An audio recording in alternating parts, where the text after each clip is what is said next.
to the first in our series of deep and meaningful conversations with some amazing local artists who are going to appear on our Live at the Bunker vinyl compilation that we're releasing in early 2027. There are 2 volumes, and they're all recorded live at the Bunker at a gig at the Bunker. And we have our first guest today, which is Ms. Lottie Willis. Hello. I nearly married you off there. Bit too soon. How's it going? It's good. How are you? I'm fine, thank you. Good. Thanks for coming down. Thank you for having and us. Chatting. Your gig was just at the weekend. We'll get back to that later on. And you've got a time to come in the studio and mix your song. Have you picked your song, by the way?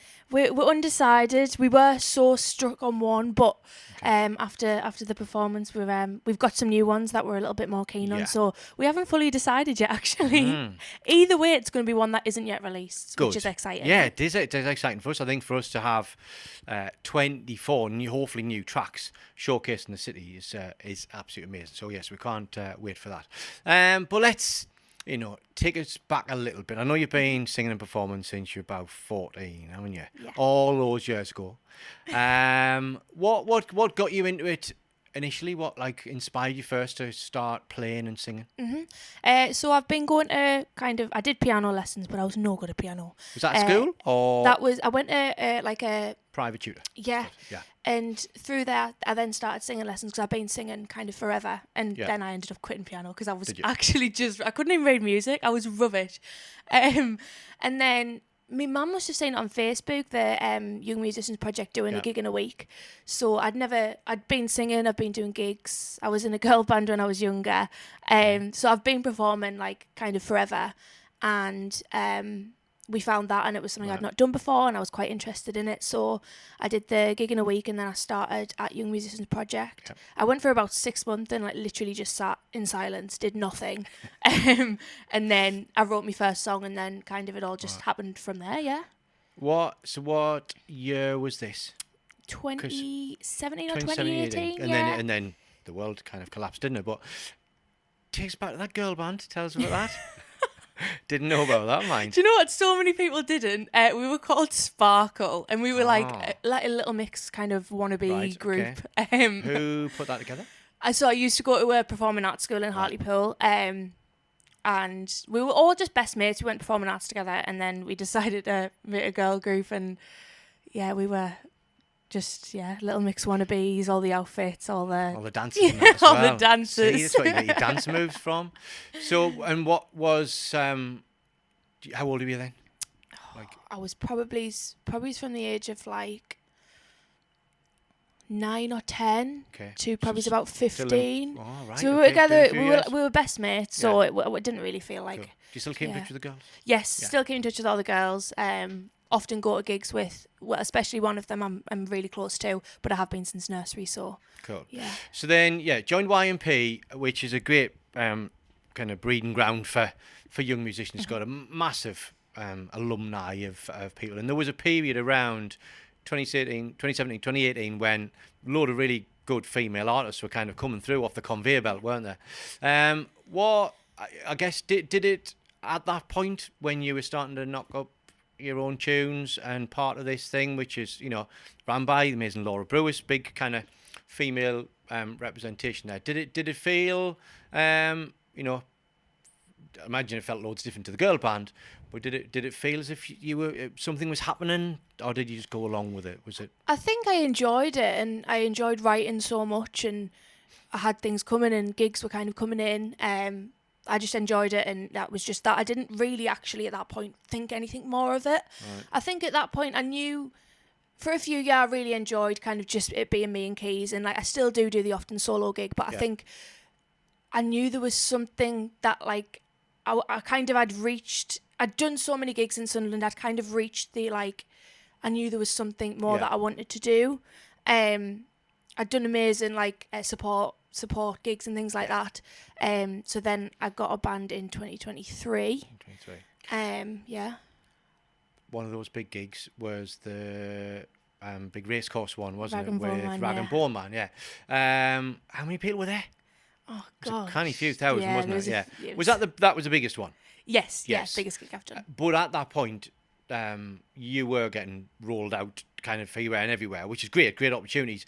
Did it feel kind of a bit of, oh, hold on, kind of as if you were given too much, or were you like, no, I'll just lap it up? I was just taking every opportunity I could at that point. Even the Rag and Bone Man gig, I think we got offered it on the Wednesday, and the gig was on Saturday or Sunday. It was really, really last minute, but I think at that point I was just so buzzing with any gigs I was getting. I was making so many friends, meeting new connections and things. Yeah. I was just taking kind of every opportunity I could. Yeah. So it was, it doesn't. And it still doesn't. It doesn't feel like kind of a chore or anything. It's fun, and especially now I've got the band. It's with mates, but even then it didn't feel like anything. It was just I was just taking every opportunity I could.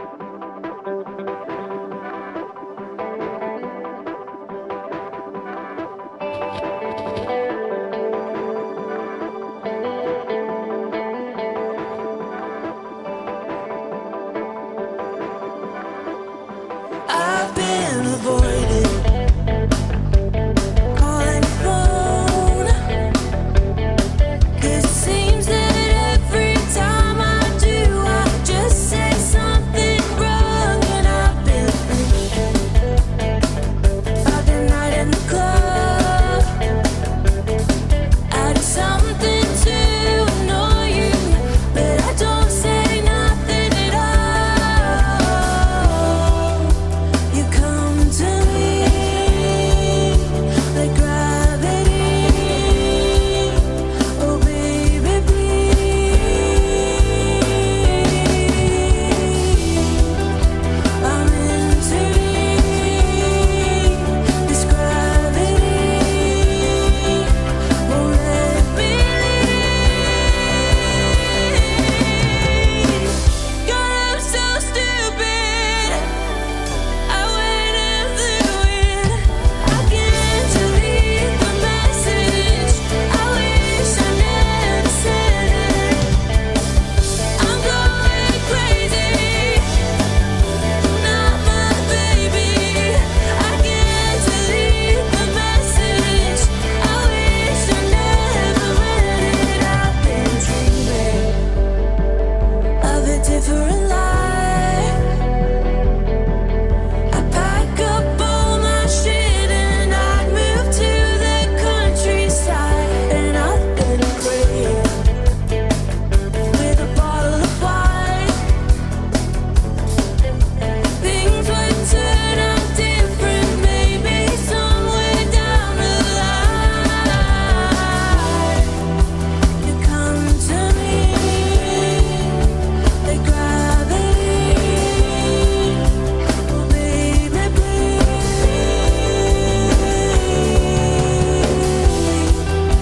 I'm into this gravity. Won't let me leave. God, I'm so stupid. I went and threw it. I can't delete the message. I wish I never sent it. I'm going crazy. You're not my baby. I can't delete the message.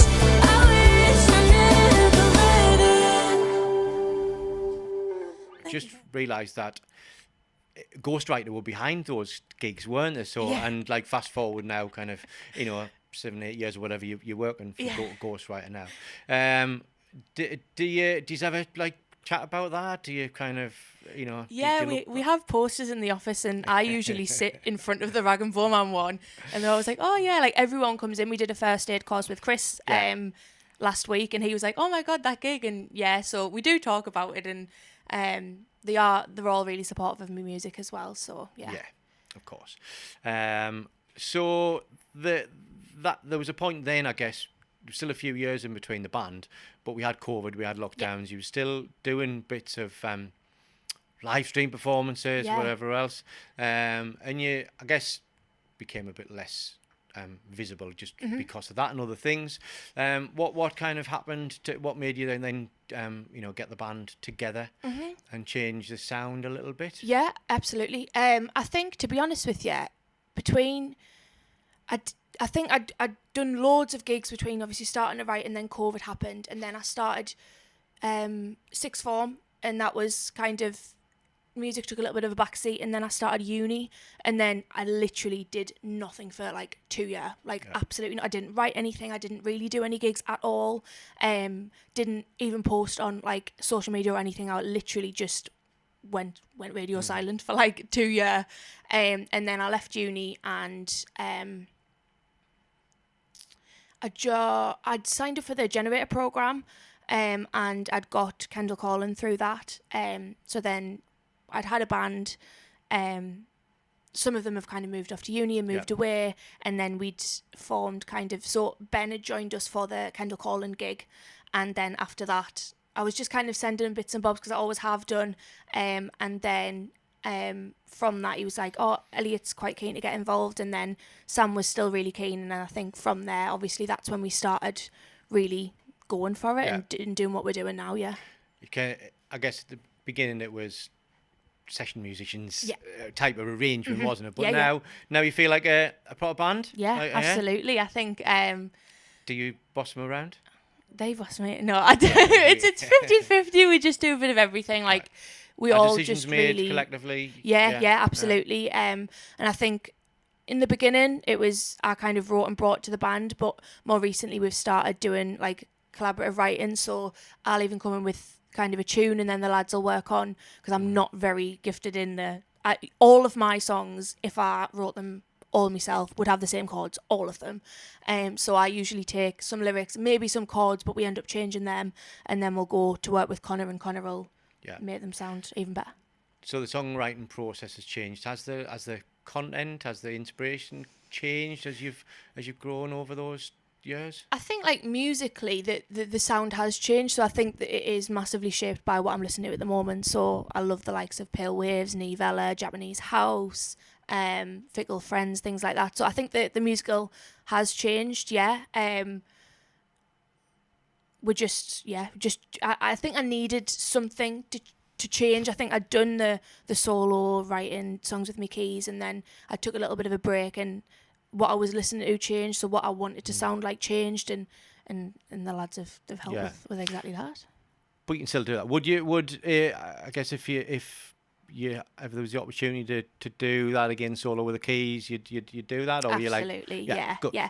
We did a gig a few months back. It was just in Newcastle, and it was solo, and because I hadn't done one in so long, I was like, oh, I don't know how I feel, but I'd came off, and like all of the band said, like, we need to do more things like that. Yeah. Like, just to kind of even remember, like, where I show your versatility. And I get some songs sound better like that. Yeah, absolutely. There's some songs that we haven't even worked on with the band because we know that they aren't going to work with the band. So How does it compare the actual, difference between being on there by yourself and now standing up and dancing around and kind of, you can hide behind an instrument in a way, can't you? Yeah. I think it's with kind of me and the keys, it was I could just kind of get away with just playing, and but also I think I have so much more fun on stage. I'm on there with my best mates, I'm able to have a dance, have a few pints before, and it's fun. We just have like a proper laugh. Yeah. And I suppose that's a different. I get really, really bad stage fright,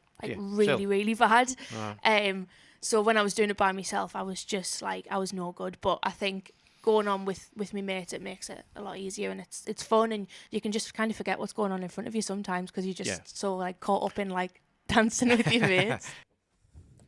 Here I am, waiting for you to call again, and it's been ages since I've seen your face. And how are you? Things are pretty well, me too. And it's been ages, it's the empty space.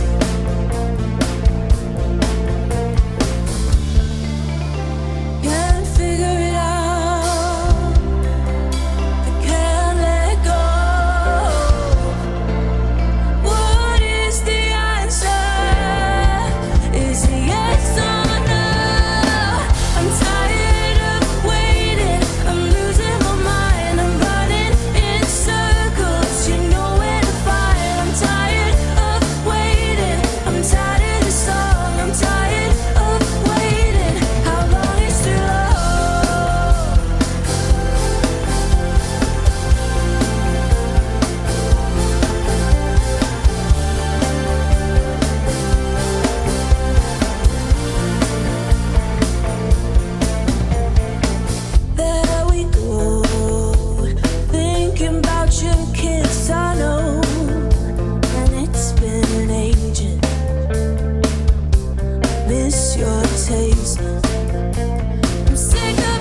Well, that's what it's about. I think, if you're not enjoying it, the crowd aren't going to enjoy it. It's pointless doing it if you're not enjoying it. You've probably played more gigs than most people, way older than you. Any best venue ever? Worst venue ever? Or best gig? Worst gig, maybe? Yeah, well, I think Rag and Bone Man's definitely up there just for the fact that it was Rag and Bone Man and the volume of people. Emily Sandy as well, that was a really good gig. I enjoyed doing that because that, again, was one of them where I'd not played keys by myself in a long time. I don't think it's... My worst gig's probably is going to be one with Sparkle where, like, no one turned up and we were just kind of singing it ourselves. I can't even... Actually, I did a really, really bad one in Hartlepool a few months ago. So I do, like, covers gigs, like, every so often with Jamie, my guitarist, not from the band, just another guitarist. And it was awful. So we were doing an acoustic set, so obviously you can only make an acoustic set sound so upbeat. And it was like full of like Hartlepool chavs, basically. I don't really put that in. And it was awful. They were just like, can you sound less depressing? And we were like, we're literally like singing.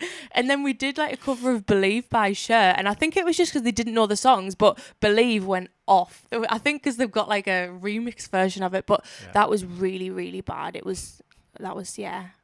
Ben was at that one, he'd be able to vouch for us. That was awful. They've asked us to go back since, and I was like, yeah, absolutely not. So you've kind of got a new set now. Do you keep any of the old songs? Have you kind of reinvented them at all? Yeah, the first song of the set, we always start with Better Of You, and that was maybe the second song I ever wrote. So yeah, we keep some of the old ones in, and then we're always back in the studio doing new ones. But then we've also got older ones that we're still yet to work on. So we've got a big library of things coming on.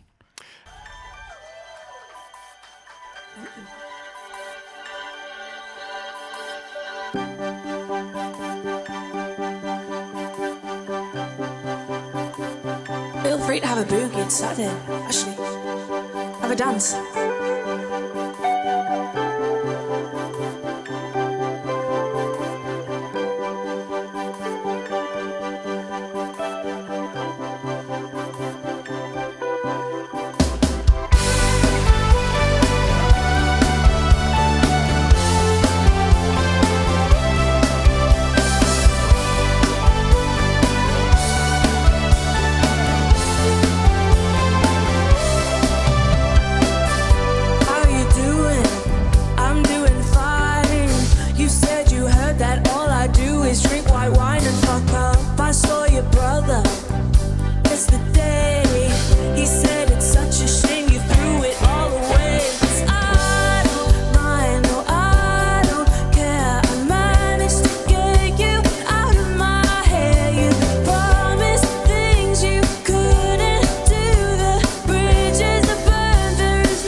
So you've got a busy summer coming up, haven't you?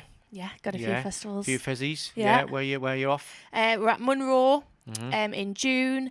We're at a stone's throw. I don't know if I can announce other ones, right, but okay. we've got a few Tell us things what's coming coming on. I just go where I'm told. Yeah, good. And you've got a new single out. Yes. Yeah. Yeah. How's that been received so far? Love it. Mm-hmm. I'm enjoying just releasing music again. Like I'd had nothing out, so we released an EP in 2023. We did it. We kind of tried to do the cost-effective route, and probably didn't go with, it wasn't what we wanted it to sound like. We just wanted it. We had a budget and we did it, and we didn't kind of say if we wanted anything changing. So we took that off Spotify and started recording with Connor. So that's been released. We recorded Rosie and Tired as a project of 4 songs. So we have got some more coming, hopefully, really soon. And then we're in the studio every week, so we've got loads coming. But we recorded that as a project of 4, so we have got another one coming very soon. How's it been working with Connor? Connor Jobs, Yes, you. yeah. He's great to work with, isn't he? Yeah. Absolutely, like an absolute genius. Like I always take my songs to the lads, and I come away from the sessions with the lads, and I'm like, they've done a mint job of this. And then we go to Connor, and then like even the lads are like, oh, they've done a mint job of this. So yeah, he's absolutely amazing. I think a massive thing is finding someone that you're comfortable working with, you're comfortable with saying if you don't like something.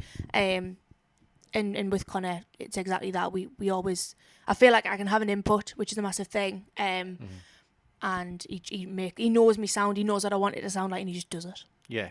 Do they, at that point of view, putting your vocals down, do they kind of interject? Do they kind of give advice? Does it change at all with their advice? Yeah, definitely. Yeah. Even like instrumentation, we can record something on the guitars, and by the time we go in with Connor, he usually has like some sort of idea before we go in, and then we'll go in and he'll play it and he'll be like, oh, I've changed this, I've changed that. So we all have an input, and then even if when we get there, something Connor's done and we're like, oh, why don't you try this instead? So we're always, kind of having putting our 2 pence in. He's like the sort of hidden member of the band. Yeah, literally, he actually is.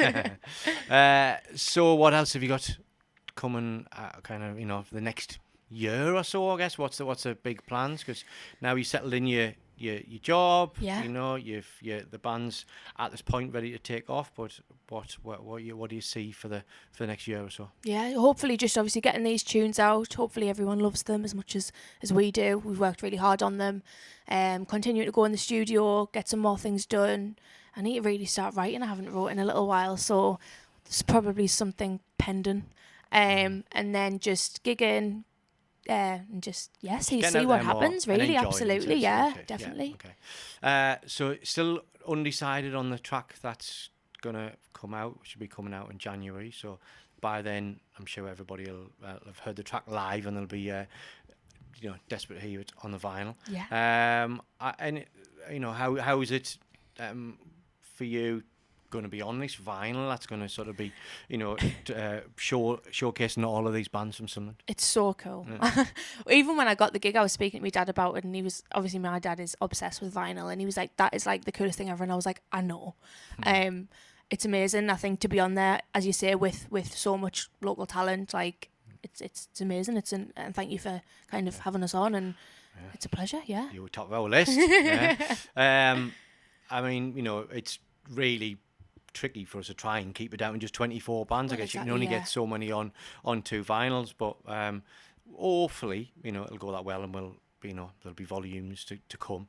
There might even be some bands you don't know, but do you want to take this opportunity to shout out any of the other bands? I mean, you'll probably not be able to remember them all, but I know you've got a lot of friends who perform. I've got loads of mates that perform. Am I just shouting out Sunderland talent? I guess, or just some bands that you've enjoyed playing with over the times, or you sort of, people who's watching maybe should go and try and listen to, find out more about. I mean, I will shout and scream about Patrick. I know he's behind the camera, but I will shout and scream. Amazing, absolutely amazing. Know you. I mean, I am working with Connor, so I am biased, but absolutely incredible. You've got the likes of Hive Mind, Chris Thompson, Celador as well. Like, there's so much talent in Sunderland at the moment. You just forget, you forget everyone. But yeah, No, yeah. Yeah, it's putting on the spot. You'll remember afterwards, won't you? I'll be like, oh, I forgot them. Yeah. I mean, I think things there's what's different now, maybe around the scene that there was, or I've been at the bunker, 25 years, and it seems if there's a just really good vibe. Everyone's looking out for each other. Everyone goes to each other's gigs within reason. Everyone's been really supportive on socials. Where there was a point where just people were really competitive, really sort of not willing to help each other. But it does seem like a really nice together vibe. Do you get any sense of that? Definitely, and I can't speak for kind of anywhere else, but I think in Sunderland you can definitely. We're so supportive of each other. There's no kind of like, I'm better than them and they're better than me and whatever. It's everyone's so supportive. Everyone goes to each other's gigs, and it's like we're not going because we're going because we want to. We're not going because we feel like we have to. Like, we enjoy supporting our mates, and I've made some of my best mates that I've got through coming to gigs and things like that. So yeah, definitely. Class. So well, we'll hopefully, in about 6 months' time, whatever, we'll be able to catch up, have this piece of vinyl that we're going to all kind of put under our pillows and cuddle. But thanks very much for joining us. Nice to chat to you. Thank you for having us, yeah. And hopefully we'll see you again soon. Absolutely. Thanks. One. Rosie. Why am I calling? Don't answer, don't text, don't pick up. I'm at a party, and I am sat here all